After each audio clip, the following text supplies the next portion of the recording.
What the hell was that? Was this really a team that had 16 days off, and that's what you come up with? Get in, sound off right now. The Bearkat Bites podcast is live. Get in right now. I am your host, Lane Fobbs. This is the Bearkat Bites post-game show, I should say. Not quite the podcast, but this is the Bearkat Bites post-game show. What was that? Okay, let's go back. Leading up to this week, Sam Houston has 16 days away, a bye week. Players are leaving the program. There's sources leaking out. There's already the now you tell us stories that are usually reserved for the end of the season. And Phil Longo this week came out and emphatically defended the program, saying it's headed in the right direction, saying that they had those deep conversations. And then after all of that, it still looks like the same pile of crap that has been going on for 8 games now, for the better part of 2.5 months. So 55-14 is the final. 55-14 is the final. And again, I just want to know, what was the program doing during those off days? I really want to know, what was the program doing? What was the mindset? What was really happening out there? Now, I've got my long sleeves on. I didn't go to the game. I wasn't able to sit in front of the comfortable TV and watch it. I was at high school football. I was at North Shore and CE King, a game that was pretty important here in the increasingly crowded northeast side of Houston. And pretty good game for a little bit up until the fourth quarter when North Shore won. It was a lot more exciting than Sam Houston. It was a lot more. It wasn't a blowout. I think it was for most of the time. This one with Sam Houston, well, at least they didn't tease us. At least they didn't keep us up until the fourth quarter, only to crap the bed and just let the other team get ahead of them and win the game. At least they didn't fall behind later. It started early. And I know that La Tech is one of the better rushing teams in the league. I know that La Tech has the top defense in the league, or the Conference USA in this case, but you got to be able to do more. You got to be able to do something else. There were no new wrinkles. There was nothing inspiring at all in this game, other than the running backs. Elijah Green, bunch of yards. I think he had, what did it say here, like 191 yards. So that was clearly pretty good. 2 touchdowns. That he was the lone bright spot. He and even Coco Brown, 7.2 yards. I'm sorry, 3.5 yards. That's not quite gonna cut it. Not quite. Coco Brown was okay. He was an okay backup. They finally put Elijah Green in, and he started running the ball like he should have. They finally put in Mabry Matoyer, 3 of 7. He didn't throw an interception like Watson did. That was a bad pick. Get in there and sound off. Let others know that we're in here. That was a terrible interception. That is something that cannot happen. That is something that cannot happen if you are Sam Houston. Okay? So I don't know. I don't really know where the program goes from here. But, we'll get to that. Believe that. Again, though, this game just completely uninspired. Now, I know that they were going into a tough environment. I know that La Tech, this is maybe the last time these two will face off as conference opponents. We don't quite know if it's not, the picture isn't entirely clear if La Tech is going to go to the Sun Belt Conference just yet next year. So until that becomes official, we're not too sure. La Tech didn't seem too concerned about that.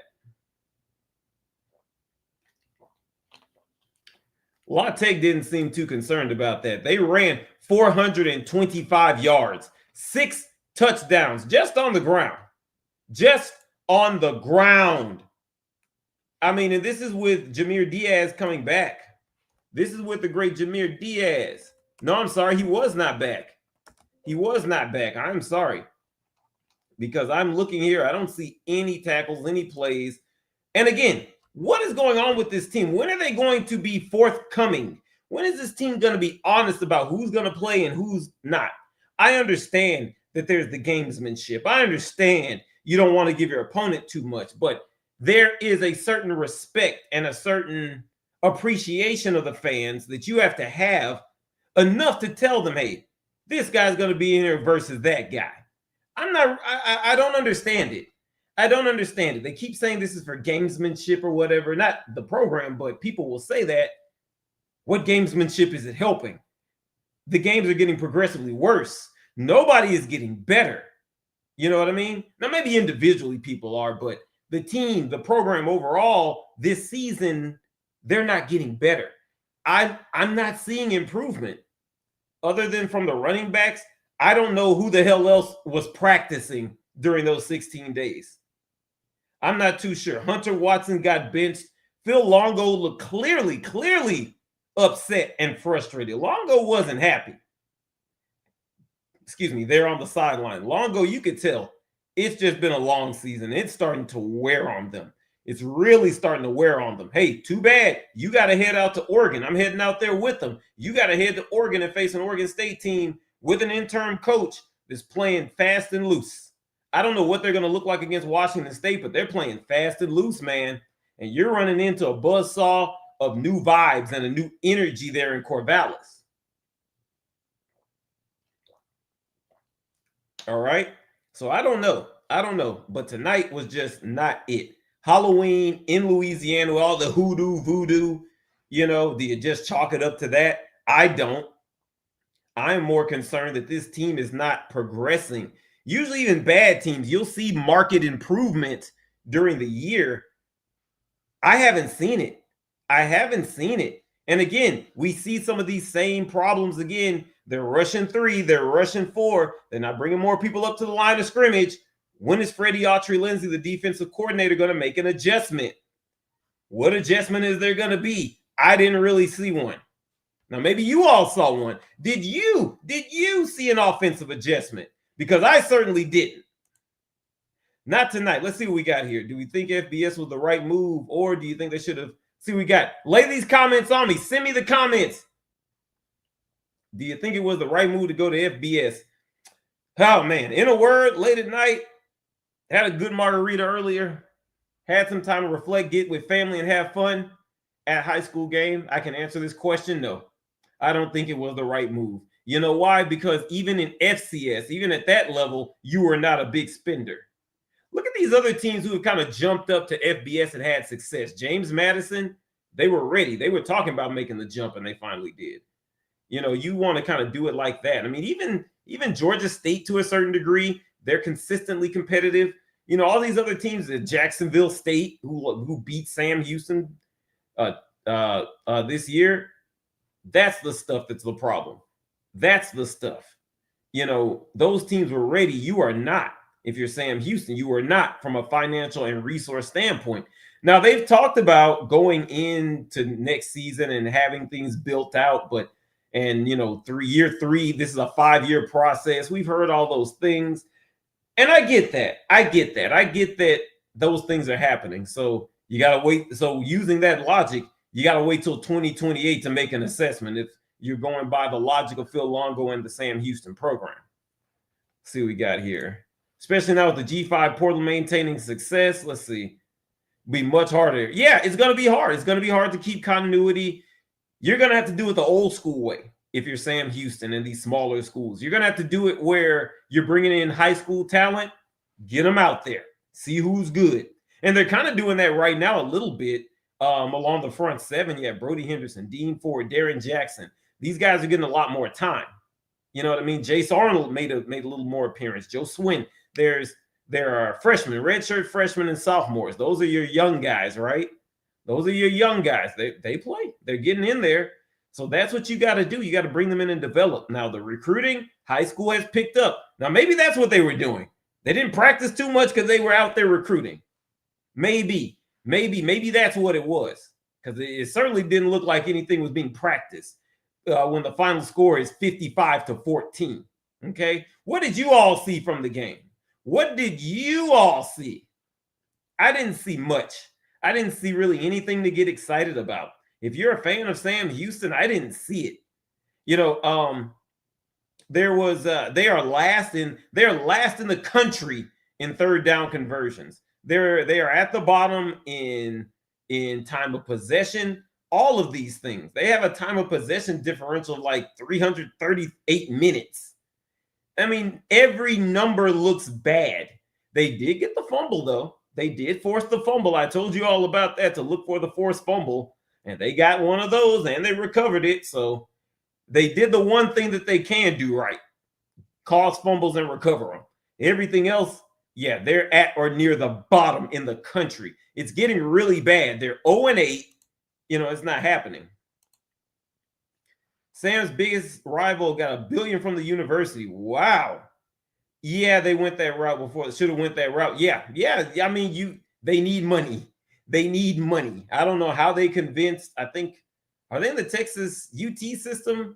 I can't remember what SFA is, but whatever system they're in, got with them and told them, hey, you can have this money. Okay. And that's not all the way verifiable. I'd have to go back and look a little bit more, but I will say this: there's more resources being poured in there right now than Sam Houston.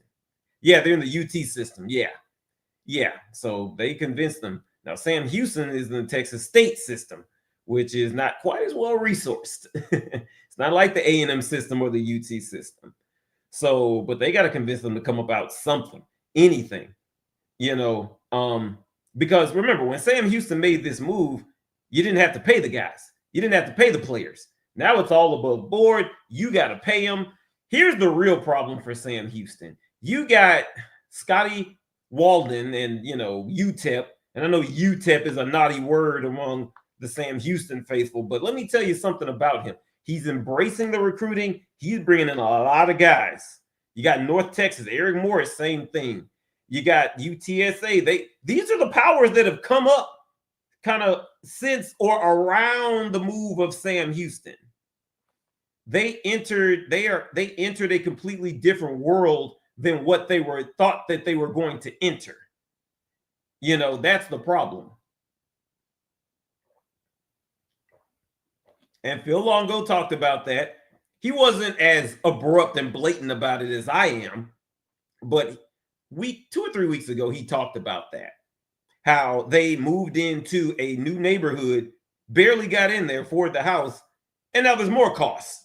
Got to pay the guys. So is that going to happen? I don't know. Do you all think so? The rumors of G5 and the top of FCS combining. Yeah, that might happen. 2031. And we've talked about that a little bit here on the podcast. You can go back and look at some previous broadcasts we've done. But I think so. 2031, we're going to see something completely different. Excuse me, I'm drinking this water, guys. Bear with me. Sorry. 2031, we're going to see something completely different. We're going to see something that we haven't seen. But tonight, though, Gideon, what did y'all see? Just disappointing. Another disappointing, uninspiring. You can really see the frustration on Phil Longo. I'm not sure what kind of Phil Longo we're going to get next weekend after their loss. They're not going to beat Oregon State. Let me tell you something.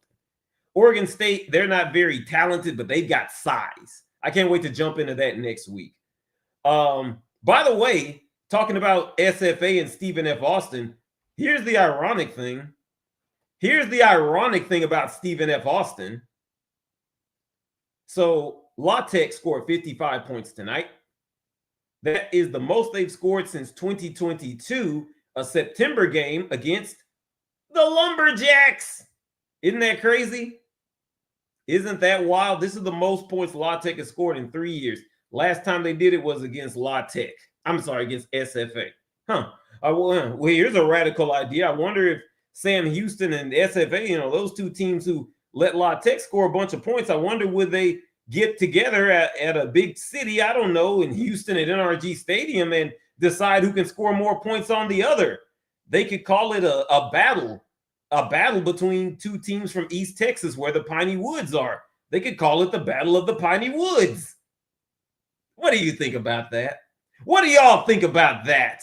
How about that radical idea? They should pay me to create and promote games. Do you all think I should be paid to come up with the brilliant ideas for college football? Do you all think I should have that? The Battle of Piney Woods needs to happen again. Hell yeah, it needs to happen again for both teams. For both teams, it needs to happen again because you need to bring in players. You need to get buzz. You need excitement. You need to let your big city alums know we exist. When you don't play the Battle of the Piney Woods, how does somebody that ain't been to Sam Houston in 5 years remember that, oh yeah, we did have a football team when I was there? You got to get people excited about it. You got to get people engaged and energized about Sam Houston football. There's a lot to be energized. You tell somebody, hey, you're tired of hanging out, slinking around Houston, that dirty, smoggy city, crowded, rude, nasty people. Come up to the friendly confines. Come back to East Texas after you watch this Battle of the Piney Woods and watch us dominate the rest of the season. That needs to be the message. And it's not happening right now. It's not happening. So until that does, I mean, I don't know. I don't know what's going on. I mean, I do. Again, it's a program in peril. Now, we talked about that in last week's newsletter. Now, Phil Longo, the program, they didn't like that. They were defensive. But again, it doesn't look great. It doesn't look good. Get in here and sound off. Lay those comments on me. It doesn't look good right now. Okay? So you can say, you can defend it. You can say that there's people writing things that don't know about the program. There are things that people do know. Right now, this program's 0-8. Right now, they're not getting closer to wins. They're getting further from them. Okay? That's what we know. If CUSA offered SFA, it would be the biggest rivalry. Well, yeah, it definitely would. But you know how that goes. They rarely give the crowds what they want. They rarely give the folks what they want. So that would be a good idea. It would be a good idea to bring them into the conference because Conference USA, other than Western Kentucky and Middle Tennessee, 100 miles of hate. Who the hell else is a natural rival? Who the hell else in Conference USA is a natural rival with anyone? You need rivalries, okay? You don't necessarily need the big time plays and all that crap of the SEC and the quote prestige of it, but you do need rivalries. Every conference needs rivalries. That's why the Sun Belt is doing so well. MAC is doing so well. They got rivalries. Conference USA really is the one that doesn't have any natural rivals, even American. I mean, you go Army, Navy. Army and Navy, they're both in that conference. They play. Boom. Does it count as a conference? I can't remember. I remember reading something about how the Army-Navy game works. But as far as their conference, they're both in the same conference and they both play at the end of the year. So, and there's that American conference on their patch, on their jersey when it's happening, right? So that's what needs to go on. There's who other than 100 miles of hate between Western Kentucky and Middle Tennessee, who else has a natural rivalry in Conference USA? It's the one thing that they're missing, and they got to do it. And if it means bringing Stephen F. Austin in, if it means bringing Tarleton State in, you do it. You do it. You know? So, reiterate again, with all being said, this is not a fire Phil Longo show. I know a lot of you are getting on, oh, is he finally going to say it's time to fire Phil Longo? No. Why? The guy hasn't even played a home game. You know, as much as we just got on him and attacked the program, quote unquote, did all of that, the guy hasn't played a home game. He hasn't even coached the game in Bauer Stadium. So it's kind of unfair to get in there and say, all right, you're out after a year. What do you all think? Should Phil Longo be gone after 1 year? What do you all think? I personally say no. No, don't do that. Don't do that because it's just starting. It's just starting. A lot of these coaches didn't get here until the summer. People are moving in, doing all that crap. They finally got to where they could settle in a little bit over those 16 days. Maybe the 16 days was just spent finalizing some moves, kind of doing some fall cleaning, doing some things that the program, that the coaches and players hadn't gotten to do since July. It'd be like that sometimes, right? It'd be like that sometimes. So is that what happened? Was that what this is? Because right now, this thing is a joke. Let's just be honest. Right now, these games are a joke. There's only 4 left, mercifully. It's a good thing about college football. Even if your team sucks, you only got 12 games. 4 more long ones. Now, Oregon's going to be interesting to me because it's far away. These guys have played in 4 different times. They're going to play in 4 different time zones, by the way. Sam Houston. How insane is that? They have had the college football journey of a lifetime from a travel standpoint. Longo has the unfortunate problem of placing everybody, the best coach in history. Yeah. Well, I don't know about that. This season, I think, had they won 5 games, would have been a success. The bar was not that high. Remember, Dave Campbell's, the magazine here, when we were reading it back in July, they were saying that they were saying that Sam Houston was going to win about 3 games. So anything above 3, I think the line was plus or minus 3.5. I took the over. I thought they were going to get 5. I said, there's 5 wins here because these other teams aren't great. But then they started facing the other teams that aren't great. And then it became a major, massive problem. Then it became an issue. Longo needs more time. Yes, he needs a little more time. I agree. I don't think that there's always going to be some fans. Fire the coach. I'll hang up and listen. There's that element in just about every program that is falling short of whatever expectation they had. The very few coaches that aren't facing that from some rogue individual in their fan base, right? But overall, it is a disappointment. And I think that even by the low standards, fans have a right to be upset with this. Fans have every right to be pissed. They have every right to call out the coach, the OC, the DC, all of it. Because why? It doesn't look like it's getting better. I mean, what is going on? We talked about how there's just so many things going on behind the scenes with the program. We talked about how they're trying to just maintain, be a program in transition, but it's just not happening, guys. I don't know. I don't, this year anyway, I don't know that there's light at the end of the tunnel. What little speck of hope may have been there, it's not there anymore. It's not there anymore. But what do you all think? We'll go until about, let's say 23, 25 minutes. We'll go a little bit longer. If we don't see any comments, but if you all keep the comments rolling, we'll shoot. We'll go all night. But what other final thoughts as I have here? What other thoughts? Man, that Blake Baker guy is pretty good. I said yesterday that La Tech, it looks like whenever they run, they're falling downstairs. Yeah, well, it worked. It worked to perfection. Where the hell were the linebackers? Where were the linebackers tonight? Where was the front 7 tonight? I know that there have been adjustments made. I know that they're trying to get younger guys in. Excuse me. Where were they? Where were they? There were guys who had finally gotten to the backfield, but then there was the missed tackles. So that's just a big issue. That's a big issue. The missed tackles are a thing again. And Phil Longo talked about it. He decided to say, excuse me, guys, excuse me. Ooh, excuse me. I've been outside, got my nose running and stuff. It's okay.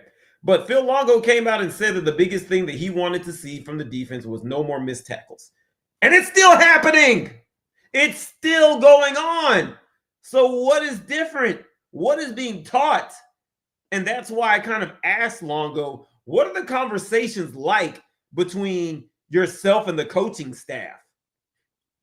I'm going to have to figure out a different way to ask that question so that he can't veer off into, you look at everything and keep it real general. What are you telling the offensive coordinator, Freddie Autry-Lindsay, every day? What are you telling Coach Zach, the OC? What are you telling these two every week in and week out? What are you saying to them? Because it doesn't look like the message is getting through. All we can do, you're a product of your results. And these results are terrible. So it is embarrassing if you're a Bearkat fan, man. And right now, you just got to ride it out. Hunter Watt, they said it on the broadcast that, hey, it's time to start playing the young guys some more, even more. And I kind of agree. Like, see what you got. The problem is now the whole see what you got, it's on tape and they'll be on to some other school. But what else do you do? What else can you do to make something different? 500 plus yards. Yeah, I know that. I saw that. I saw that. Now, a lot of those yards were Coco Brown. I'm sorry, were Elijah Green.